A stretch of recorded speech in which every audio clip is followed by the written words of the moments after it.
How to connect or pair the Beats Solo 3 headphone to the Samsung Galaxy S25 series. First, on your phone, tap on the home button to return back to the home screen. Then swipe down at the top to open up quick settings. In here, tap on the settings icon. Then we go down and tap on connections. After that, tap on the Bluetooth. Tap on the left hand side panel. Then once you're in the Bluetooth page, on your Beats headphone, there is a small round button. It's like a power button, sort of.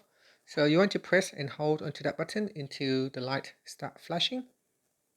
Okay, once it start flashing, it is indicating now the headphone is in discover mode. Now we go back to our phone and tap on the scan button.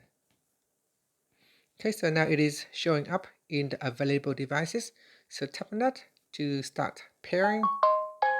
Then tap on pair at the bottom. And that's it. It is now connected for calls and audio. So we can choose calls, audios. Here we can set the device type, such as headphones or speaker.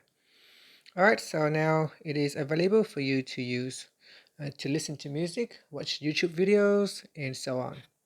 Finally, tap on the home button to go back to the home screen. Thank you for watching this video. Please like and subscribe to my channel for more videos.